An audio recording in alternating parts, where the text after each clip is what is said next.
Selamat pagi Bapak Ibu, saudara dan juga adik-adik sekalian. Selamat pagi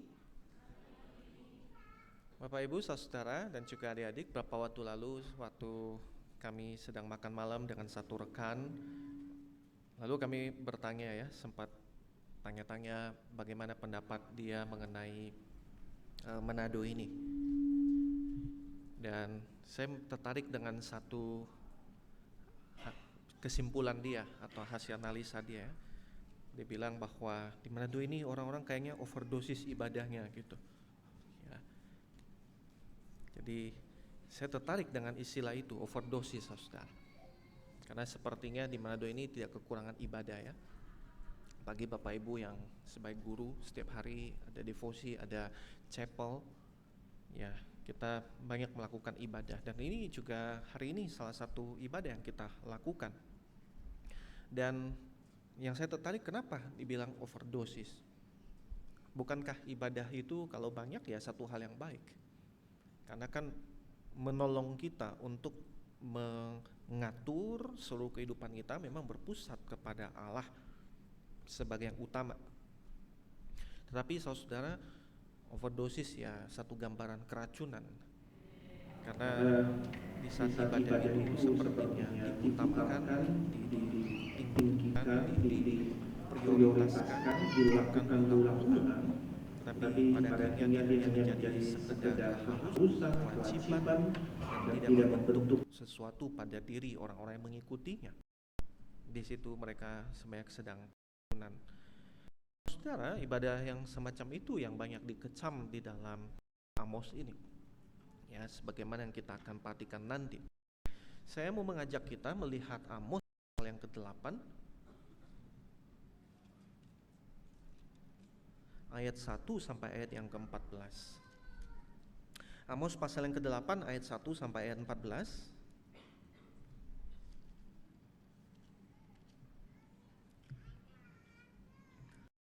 Amos pasal 8 ayat 1 sampai ayat 14. Saya akan membacakan untuk kita semua. Silakan Bapak Ibu boleh memperhatikan di dalam Alkitab masing-masing.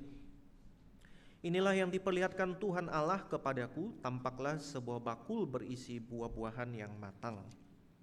Lalu firman-Nya, apakah yang kau lihat Amos? Jawabku, sebuah bakul berisi buah-buahan yang matang. Berfirmanlah Tuhan kepadaku, kesudahannya telah datang bagi umatku Israel. Aku tidak akan memaafkannya lagi. Nyanyian-nyanyian di tempat suci akan menjadi ratapan pada hari itu. Demikianlah firman Tuhan Allah. Akan ada banyak mayat, orang melemparkannya kemana-mana. Diamlah. Dengarlah ini, kamu yang menginjak-injak orang miskin, yang membinasakan orang sengsara di negeri ini. Kamu yang berpikir kapankah bulan baru berlalu supaya kita boleh menjual gandum? Kapankah hari Sabat berlalu supaya kita boleh menawarkan terigu dengan memperkecil ukuran eva, memperbesar berat shikal, berbuat curang dengan neraca palsu, supaya kita membeli orang lemah karena uang dan orang yang miskin karena sepasang kasut, serta menjual gandum yang rusak. Tuhan telah bersumpah demi kebanggaan Yakub, sesungguhnya aku tidak akan pernah melupakan segala perbuatan mereka. Tidakkah bumi akan gemetar karena hal itu, sehingga setiap penduduknya berkabung? Tidakkah seluruh bumi akan naik seperti sungai Nil, diombang-ambingkan lalu surut lagi seperti sungai Mesir? Pada hari itu, demikianlah firman Tuhan Allah, aku akan membuat matahari terbenam di siang hari dan membuat bumi gelap di hari cerah. Aku akan mengubah perayaan-perayaanmu menjadi perkabungan dan segala nyanyianmu menjadi ratapan. Aku akan mengenakan kain kabung pada setiap pinggang dan membuat gundul setiap kepala. Aku akan membuatnya seperti perkabungan karena kematian anak tunggal, sehingga kesudahannya seperti hari yang pahit getir. Sesungguhnya waktunya akan datang, demikianlah firman Tuhan Allah, aku mengirim kelaparan ke negeri ini, bukan kelaparan akan makanan dan bukan kehausan akan air, melainkan untuk mendengarkan firman Tuhan. Mereka akan mengembara dari laut ke laut dan menjelajah dari utara ke timur untuk mencari firman Tuhan, tetapi tidak mendapatnya. Pada hari itu anak-anak dara yang cantik dan taruna-taruna jatuh pingsan karena haus. Mereka bersumpah demi Asima, Dewi Samaria, dan berkata, demi Allahmu yang hidup, hai Dan, serta demi jalan keramat ke Beersheba, mereka itu akan rebah dan tidak akan bangkit lagi. Demikianlah firman Tuhan yang tidak bersalah dan tidak akan pernah memimpin kita kepada kesalahan. Mari kita berdoa. Bapa di surga, kami pada saat ini telah membaca firman, dan kami percaya bahwa Engkau Allah yang terus membaharui kami dengan firman. Engkau Allah yang terus membersihkan setiap kami dengan firman-Mu. Dan kami berdoa agar kiranya firman-Mu berbicara kepada setiap kami. Allah Roh Kudus yang telah menginspirasi penulisan firman, kiranya Allah Roh Kudus yang sama yang di dalam setiap kami mengiluminasi, menerangi hati pikiran kami, sehingga celik mengenali apa yang menjadi kehendak-Mu. Kami serahkan waktu pemberitaan, perenungan firman pada pagi hari ini ke dalam tangan-Mu. Demi nama Tuhan kami, Tuhan Yesus Kristus, kami berdoa. Amin. Bapak Ibu Saudara, karena minggu lalu setelah ibadah di dalam fellowship ada yang bertanya mengenai Tuhan menyesal di dalam Amos 7, saya akan sedikit memberikan penjelasan mengenai itu. Nah, Saudara, bahasa-bahasa mengenai Tuhan menyesal, bahasa-bahasa seperti itu adalah yang biasa sering disebut itu anthropomorphism. Ya, jadi dari kata antropo itu manusia, antropologi, jadi ilmu mengenai manusia. Morphism, Saudara, itu morphe artinya bentuk. Artinya Allah digambarkan seakan-akan manusia. Di dalam Alkitab ada banyak sekali bahasa-bahasa antropomorfis itu. Ya, misalnya Tuhan menghadapkan wajahnya kepadamu, Tuhan mengulurkan tangannya, kaki Tuhan menjelajahi seluruh bumi, mata Tuhan melihat seantero negeri. Pertanyaannya, apakah Allah itu punya wajah? Apakah Tuhan itu punya tangan, Saudara? Apakah Allah itu punya kaki atau mata secara fisik seperti kita? Allah itu roh, dia tidak punya bentuk fisik seperti kita, tubuh fisik seperti kita. Lalu kenapa digambarkan seperti itu? Karena Tuhan ketika memperkenalkan dirinya, menyatakan dirinya selalu mengakomodasi, menyesuaikan dengan kemampuan, pengalaman, dan juga bahasa dari manusia. Dan menghadapkan wajah, memalingkan wajah itu dalam pengalaman kita artinya menunjukkan either hospitality atau hostility, Saudara. Ya, apakah menunjukkan kehadiran seseorang, keramahan seseorang, ataukah dia memalingkan wajahnya, tidak menyatakan diri, dia menunjukkan perkenanannya. Mata Tuhan melihat seluruh bumi, menyatakan bahwa tidak ada yang tersembunyi bagi dia. Meski tidak punya biji mata secara fisik, tapi Tuhan tetap punya penglihatan, dan penglihatannya itu beda dengan penglihatan kita, melampaui X-ray apapun, Saudara, tidak ada yang tersembunyi. Jadi itu bahasa-bahasa antropomorfis, menggambarkan, menjelaskan, menunjukkan siapa Allah dengan bahasa pengalaman manusia. Nah, termasuk dalam hal di dalam Amos 7 ketika dikatakan Allah itu menyesal. Penyesalan artinya perubahan sikap hati, regret. Ya. Sementara perubahan itu selalu terjadi di dalam waktu, Saudara. Dari ini ke itu, dari sini ke sana. Itu perubahan. Sementara Allah itu di luar waktu, supratemporal ya. Bagi Allah tidak ada yang namanya dulu, sekarang, dan nanti gitu. Karena dia di luar waktu, di dalam kekekalan. Allah sejatinya tidak berubah. Tetapi Allah memperkenalkan dirinya di dalam sejarah, di dalam waktu. Dan ia memakai bahasa-bahasa pengalaman manusiawi kita. Dan masuk di sini ketika dia memakai pengalaman dan perasaan menyesal. Ini pun adalah bahasa antropomorfis, atau kadang yang lebih teknis lagi orang bilang, oh ini antropopati, ya, dari kata pathos itu, yaitu feeling, perasaan, hasrat, desire. Dari kata pathos itu kita hari ini turunannya kata apati gitu ya, apatis. A artinya kan nggak ada gitu, jadi mati rasa, nggak peduli gitu, nggak punya perasaan gitu. Nah, antropopati artinya pathos Allah itu digambarkan seolah-olah pathosnya manusia, mengalami penyesalan, perubahan, dan seterusnya. Tapi Allah tidak mungkin menyesal sebagaimana tegaskan di dalam 1 Samuel 15 yang saya jelaskan minggu lalu. Dalam Amos 7 ini 2 kali, Saudara, di dalam penglihatan Amos melihat Tuhan itu menyesal, dikatakan di sana. 2 kali berarti ada satu penekanan, ada satu emphasis. Apa yang mau ditonjolkan atau ditekankan dengan pembahasan yang demikian? Bahwa kasih Allah itu demikian besar, cinta Tuhan itu semakin dalam, sedemikian dalam, sehingga dia tidak akan menghukum habis umatnya itu tanpa sisa. Dia tidak akan melakukan penghukuman yang betul-betul total destruktif itu. Saudaraku, di dalam 2 penglihatan yang pertama tadi, ya, ketika Amos melihat Tuhan itu menyesal, ikuti dengan 2 penglihatan berikutnya, yaitu penglihatan yang kita bahas mengenai tali sifat atau unting-unting itu, atau lot. Dan hari ini akan kita bahas yaitu mengenai satu bak yang berisi buah-buahan yang matang. Boleh next Kak?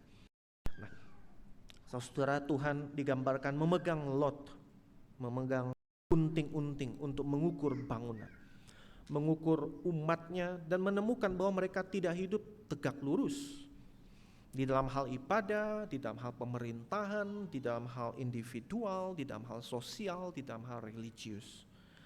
Maka bangunan spiritualitas mereka yang memang sudah bengkok dan miring itu pada akhirnya akan runtuh dan roboh karena tidak berkesesuaian dengan Allah dan apa yang menjadi kehendaknya. Dan dalam penglihatan yang keempat, Amos melihat buah-buahan yang matang. Penglihatan keempat ini mengandung satu permainan kata, saudara. Ya, kalau di dalam Alkitab yang lama diterjemahkan di situ kan buah-buahan musim kemarau, ya, summer fruit. Nah, saudara, memang kita nggak dapat nuansanya di dalam terjemahan manapun, karena sebenarnya di situ sedang ada permainan kata. Kita di sana istilah matang, ya, itu kalau dalam bahasa aslinya itu kies gitu. Nah, sementara kesudahan atau end itu adalah kis gitu ya, atau kes gitu. Nah, jadi Tuhan ketika tanya, Amos apa yang kau lihat gitu, kies, maka Tuhan kemudian jawab kes gitu. Nah, jadi permainan kata di situ, ya. Jadi mungkin kira-kira kalau dalam hari ini, ya, misalnya Tuhan ternyata tunjukin ke saya gitu ya, apa yang kau lihat William gitu, oh buah yang matang, nah itu dia metong gitu ya, kira-kira mati kalian gitu. Nah, jadi saudara, bangsa Israel ini bagaikan bakul buah-buahan yang sudah kelewat matang setelah bertahun-tahun ditegur, diberi kesempatan untuk berubah dan bertobat, dan kini masak matang siap untuk dipetik. Dan ini bukan gambaran menyenangkan. 2 kali di dalam penglihatan tali sifat atau unting-unting itu, dan juga dalam penglihatan ini, 2 kali saudara, yang menjadi kesimpulannya adalah Tuhan berkata, aku tidak akan memaafkannya lagi. I will never again pass by them. Tuhan sang empunya tuaian datang untuk menuai, dan siapa yang tidak gemetar ketakutan. Tuhan yang empunya bangunan datang untuk memeriksa bangunannya lurus apa tidak, dan siapa yang tidak gemetar ketakutan ketika melihat bahwa sebenarnya semuanya bengkok. Jadi ini salah satu ungkapan the great I will never yang muncul di dalam Amos 8, Amos 7, Amos 8, ya, bahwa I will never again pass by. Aku tidak akan melewatkan lagi, aku tidak akan memaafkan lagi. Nah, yang kedua ada di dalam ayat yang ke-7, saudara.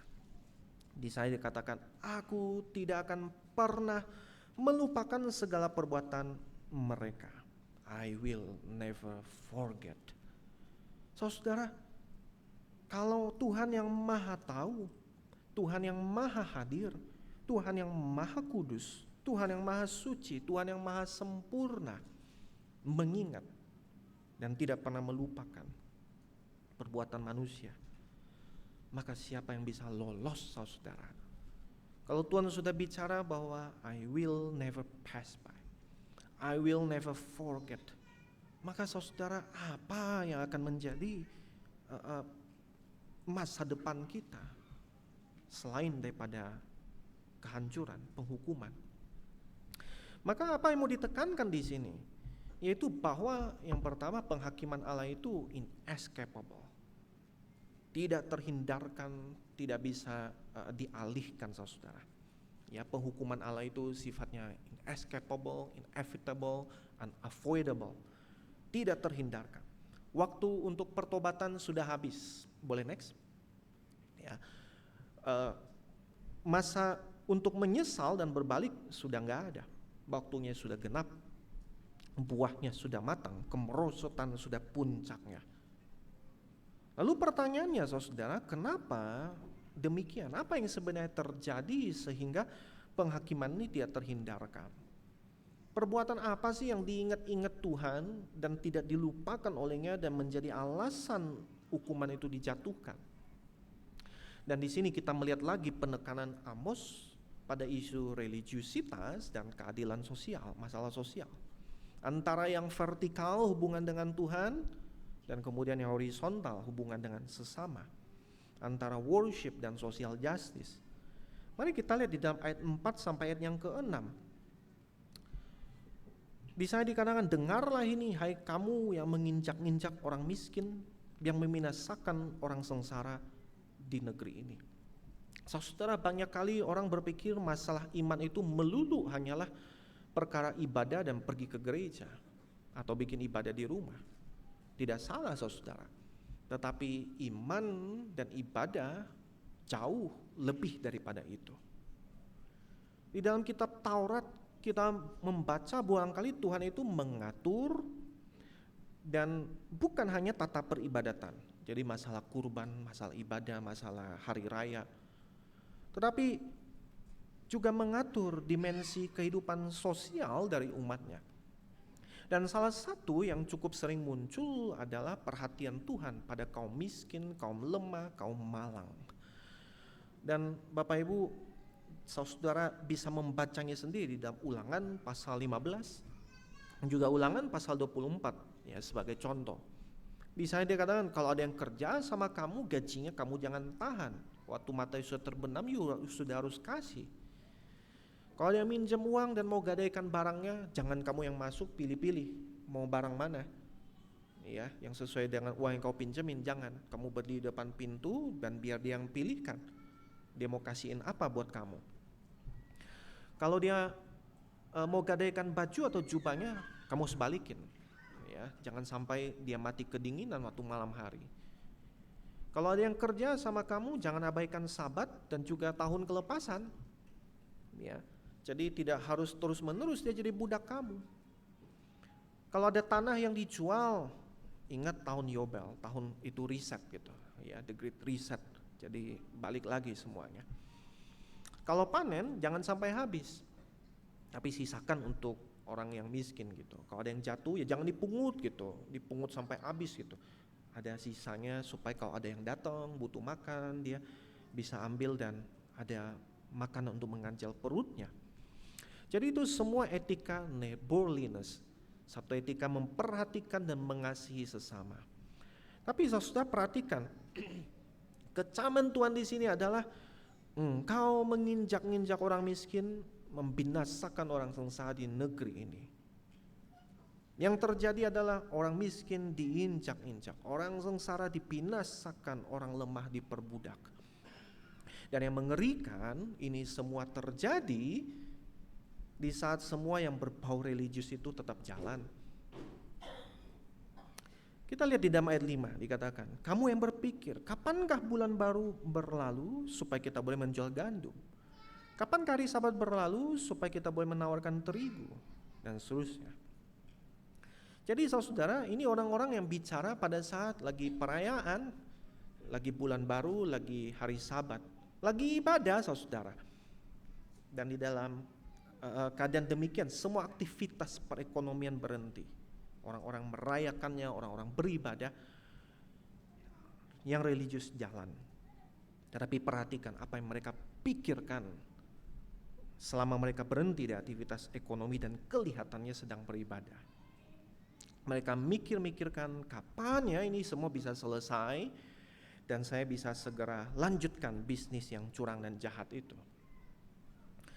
Saudara, di sana yang menjadi isu bukanlah perkara menjual gandum apa tidak menjual. Menjual ya aktivitas ekonomi pada dirinya sendiri bukan satu yang keliru. Tapi yang menjadi keliru adalah apa yang dipraktekkan di dalam segala yang dikerjakan itu. Nah, yang di sini digambarkan yaitu mencurangi timbangan. Nah, saudara, timbangan di masa yang lampau itu, di masa lalu itu kayak begini ya. Boleh next kah? Ya. Nah, jadi dikatakan di sana orang menawarkan terigu dan memperkecil ukuran eva. Bukan eva nama orang, saudara. Eva ini ukuran timbangan 22 liter. Nah, jadi itu yang agak besar, ya. Pak, mau beli gandum dong? Berapa? Setengah eva dah gitu. Nanti dia akan ambil batu ukuran setengah eva, kemudian ditaruh di sebelah, sementara di sebelah lagi dituangin gandumnya sampai kemudian seimbang. Tapi kemudian saudara, yang dikatakan di sana diperkecil ukuran evanya, harusnya 22 liter, aduh sayang banget ya, kita kurangin dah, jadinya 20 liter doang. Orang toh nggak tahu juga gitu, nggak ada kan yang pulang di rumah ada dia ukurin lagi gitu. Nah sementara untuk bayar, nah biasanya ada timbangnya lebih kecil. Berapa Pak semuanya? 2 shikal. Nah 1 shikal itu 11 gram. Ada batunya lagi gitu. Ya ditaruh 2 batu, 2 shikal artinya. Kemudian sebelah akan dituangin uangnya. Ya, entah perak atau emas gitu, ditaruh di sana. Nah jadi yang shikal ini lebih diberatin gitu. Ya supaya ketika bayar lebih mahal. Nah saudara, kalau yang di bawah itu bukan timbangan kuno ya, itu timbangan masa kecil saya. Ya, Bapak Ibu, hari ini kita timbangannya langsung yang bulat, ada angka 1, 2, 3, 4, 5. Tapi zaman saya waktu kecil ya timbangannya kayak gitu. Bahkan di pasar hari ini ada yang masih pakai begituan ya. Ya, tante mau beli beras dong gitu. Berapa? 2 kilo gitu. Nanti dia ambil batunya, kemudian dia taruh, bukan batu sorry, logam ya. Kemudian dia akan timbang berasnya. Buat apa? Kasih makan ayam gitu ya.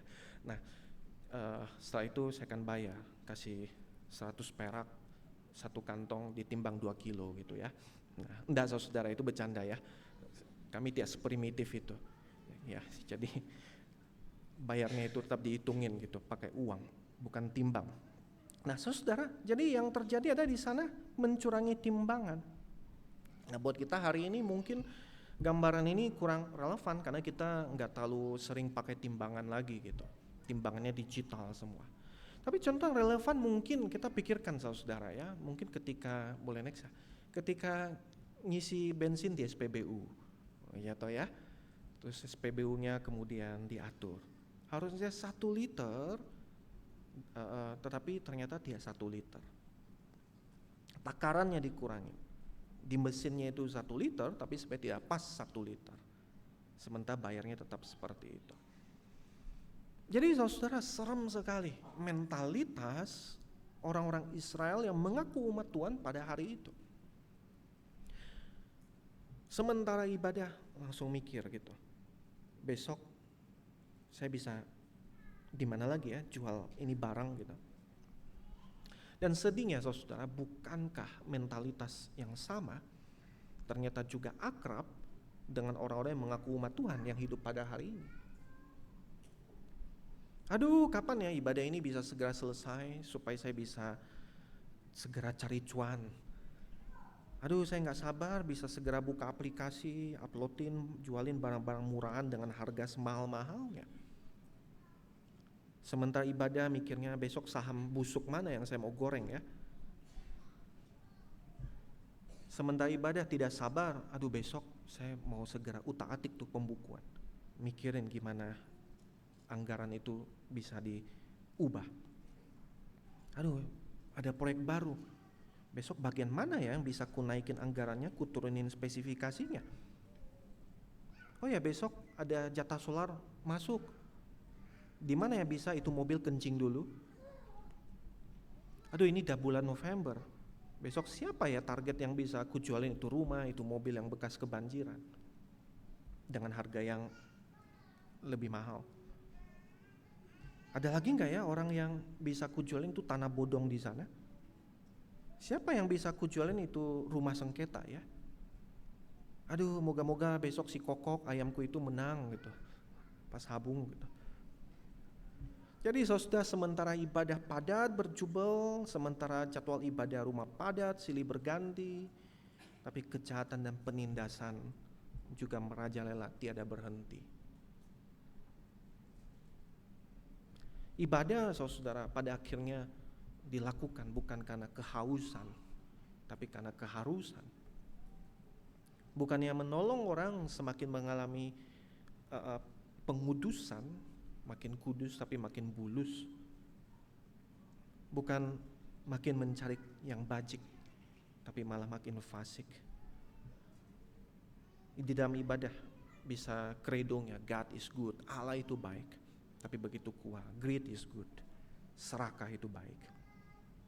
Maka saudara, semua ini mengingatkan kita bahwa yang penting bukanlah what we do in worship, apa yang kita lakukan yang ibadah, tetapi apa yang ibadah itu perbuat pada diri kita.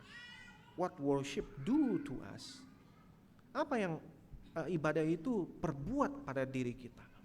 Kuat dari ibadah itu apa yang terjadi pada diri kita. Menjadi orang seperti apa? Ibadah itu membentuk diri kita.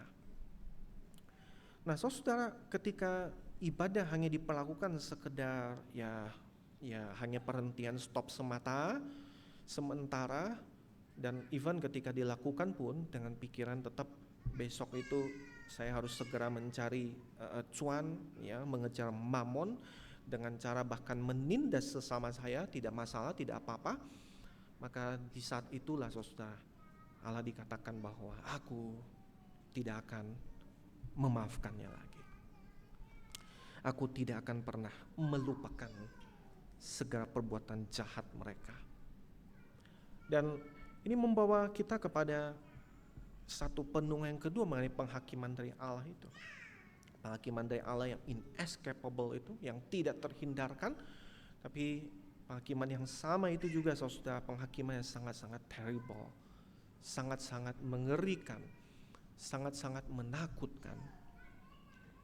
Dikatakan di sana dalam ayat ke-8, tidakkah bumi akan gemetar karena hal itu, sehingga setiap penduduknya berkabung? Tidakkah seluruh bumi akan naik seperti sungai Nil, diombang-ambingkan lalu surut lagi seperti sungai Mesir? Pada hari itu aku akan membuat matahari terbenam di siang hari, membuat bumi gelap di hari cerah, mengubah perayaanmu menjadi perkabungan, nyanyianmu menjadi ratapan. Dan aku akan mengenakan kain kabung pada setiap pinggang, membuat gundul setiap kepala. Aku akan membuatnya seperti perkabungan karena kematian anak tunggal, sehingga kesudahannya seperti hari yang pahit getir. Jadi saudara, satu gambaran penghukuman yang serem sekali. Ketika bumi, alam semesta ternyata terjadi pembalikan demikian luar biasa. Saudara, di dalam konteks Amos, yang sedang dia nubuatkan itu adalah kehancuran Israel. Dia bicara pada tahun 760 atau 750 sebelum Masehi. Sementara 30 tahun kemudian, tahun 722, pada saat itu tentara Asyur akan datang memporak-porandakan Samaria, Israel, membawa orang-orangnya ke pembuangan. Jadi ada waktu 30 tahun jedanya saudara, sampai masa ketika Samaria yang orang-orang di dalamnya itu hidup dengan enak, ya, segalanya aman, nyaman, tenang, berkat melimpah katanya. Tapi kemudian tentara musuh datang memporak-porandakan apa yang mereka banggakan. Dan saudara sekalian, pada saat itu digambarkan sedemikian seram.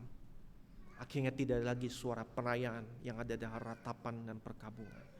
Tapi yang lebih parah saudara, di dalam segalanya adalah hukuman yang paling puncak. Itu digambarkan di dalam ayat 11 dan berikutnya.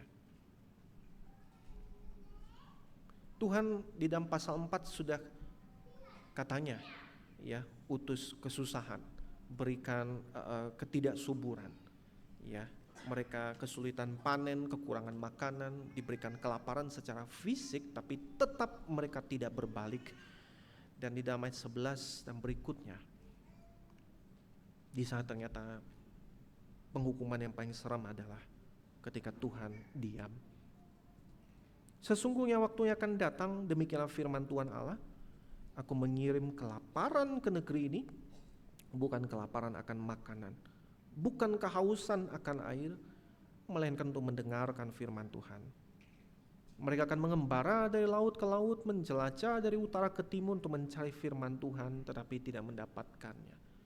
Pada saat itu ketika sudah terjadi, maka orang kemudian, mana ya pimpinan Tuhan, mana ya arahan dari Tuhan, mana ya petunjuk dari Tuhan. Mencari dan mencari, keliling ke sana dan kemari, tetapi Tuhan diam. Tuhan tidak bersuara. Saudara, kadang hukuman yang terpikirkan oleh para pengajar, pendidik itu, ya, entah guru atau dosen atau pendeta, kadang-kadang ketika anak muridnya misalnya berisik gitu atau nggak mau dengar, kadang-kadang guru yang sudah paling puncak, ya, biasanya hukumannya itu bukan dijemur gitu, tapi biasanya ya itu yang terpikir oleh si guru atau dosen adalah, ya sudah, kalian mau seperti itu, ya sudah, saya keluar, tidak usah ngajar. Membiarkan agar tetap di dalam kebodohan, kebebalan, dan kegelapan itu. Dan saya bayangkan saudara, serem sekali kalau Allah membiarkan kita di dalam segala kebodohan, kebebalan, dan kefasikan kita. Kita menhaus, rindu petunjuk arahan Tuhan, tapi yang terjadi adalah tidak ada suara itu lagi. Hari ini pendeta, pengkhotbah yang vokal itu diancam, ditertawakan, diasingkan. Orang-orang yang menyuarakan kebenaran dianggap sok suci atau tukang menghakimi. Saudara, satu waktu akan tiba waktunya, mungkin Allah tidak bersuara lagi, firman Tuhan tidak dinyatakan lagi, Allah membiarkan. Dan Anda bayangkan masyarakat seperti apa yang akan dihasilkan dari kondisi yang demikian. Yang mau didengar hanyalah berkat, berkat, dan berkat Tuhan yang baik bagi kita, tapi tidak pernah mendengar kecaman dari Tuhan, suara kebenaran itu.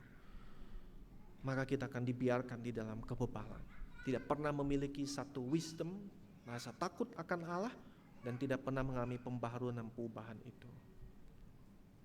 Dan saudara, sejatinya setiap kita, akhir daripada kehidupan setiap kita, kita mengalami judgment itu, penghakiman itu, dan tidak ada yang bisa lolos. Pegangan kita hanyalah Yesus Kristus. Dia yang adalah firman Allah yang datang ke dalam dunia menjadi manusia, sang firman hidup itu, yang melalui kehidupannya dan juga kematiannya terus menyuarakan kebenaran. Dan sebagai akibatnya dia ditertawakan, diancam, disiksa, dianiaya, disalibkan. Dan saudara, Kristus, hanya Kristus yang menjadi pegangan kita. Firman yang menjelma menjadi manusia, yang di dalamnya ketika kita tinggal, kita boleh menghasilkan buah-buah sebagaimana dikehendaki oleh Allah. Tapi saudara, kalau hari ini kita terus berulang kali menolak firman yang hidup itu, maka satu waktu kita akan menemukan tidak ada lagi jalan keluar bagi kita. Tidak ada kelepasan bagi kita. Kita hanya akan ada kelaparan dan kehausan tanpa ada satu kepuasan. Dan saudara, oleh sebab itulah pada hari ini, ketika kita mendengar segala seruan dari Tuhan lewat firman-Nya bagi kita semua, bagaimana atau apa yang terjadi pada kehidupan setiap kita? Apakah kita dibawa untuk lari lagi dan lagi kepada Kristus sang firman hidup itu? Atau kita justru makin menjauh dan menjauh daripada Dia? Kita merasa bahwa ya ibadah yang penting sudah dilakukan, checklist sudah ada gitu ya. Di dalam buku harian kita sudah checklist, sudah datang ibadah, sudah dengar khotbah, selesai perkara, tanpa mengalami worship do something to us. Saudaraku, apa yang akan terjadi pada diri setiap kita setelah kita keluar daripada ibadah ini? Adakah firman Allah sungguh membaharui dan ubahkan kita? Satu waktu kelak ketika Kristus datang untuk kedua kalinya, menghakimi yang hidup dan yang mati, sebagaimana pengakuan iman kita. Pada saat itulah saudara akan ketahuan apa yang menjadi pegangan kita yang sesungguhnya. Akan betul-betul kita adalah miliknya, berpegang pada dia, percaya pada dia, dan menghasilkan buah-buah sebagaimana yang dia rindukan dan inginkan, atau kita ditemukan sebagai buah-buah yang matang, yang dibawa untuk diinjak, untuk dibuang karena sudah kelewat matang dan busuk. Mari Bapak Ibu Saudara sekalian, kita menundukkan kepala. Kita merenungkan apa yang kita telah baca dan juga dengarkan pada pagi hari ini.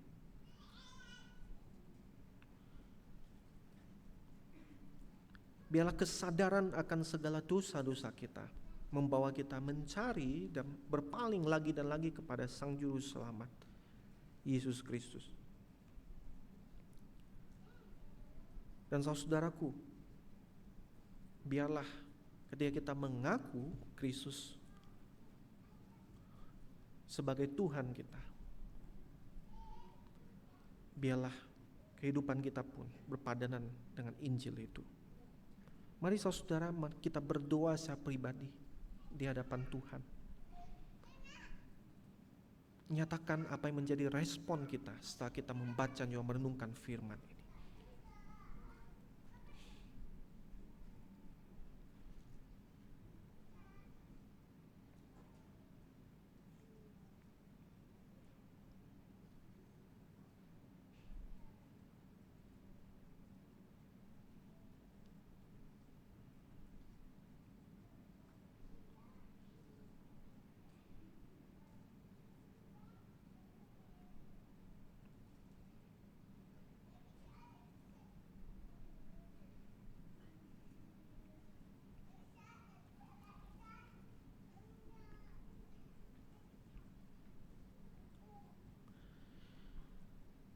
Ya Tuhan, kami mohon jangan biarkan kami terus bergelimang di dalam kebodohan kami, kebebalan kami, di dalam segala hawa nafsu, keserakahan kami, sampai-sampai kami tidak lagi bisa mendengar firman itu, teguran koreksi yang daripada Engkau, yang utamanya adalah untuk membawa kami berbalik. Kami mohon berikan kepada kami terus kepekaan itu ya Allah, kepekaan akan tuntunan-Mu, arahan. Dan kami saat ini juga mengakui segala dosa kami. Kami sadar kami sesungguhnya adalah orang-orang yang layak dan pantas mengalami murka itu. Tapi syukur kepada Allah karena dalam Kristus, Sang Firman hidup itu, kami diberikan pengganti, kami diberikan Juru Selamat. Dan kami rindu ya Allah, setiap kami yang di dalam Kristus mengalami pembaruan, pengudusan dari hari ke hari, waktu ke waktu. Tuntun kami terus dengan firman. Arahkan kami, didik kami, bersihkan kami dengan firman. Dan pakai kami juga ya Tuhan sebagai sarana alat-Mu untuk membagikan dan meneruskan firman itu kepada sekeliling kami. Tolong kami ya Tuhan, kami rindu Engkau memberkati Manado ini, Sulawesi Utara ini, Indonesia ini, bukan dengan berkat materi, bukan dengan berkat jasmaniah, tapi di atas segalanya berkat melalui tuntunan pimpinan daripada firman-Mu itu. Ini doa dan permohonan kami yang kami panjatkan demi nama Tuhan kami, Tuhan Yesus Kristus.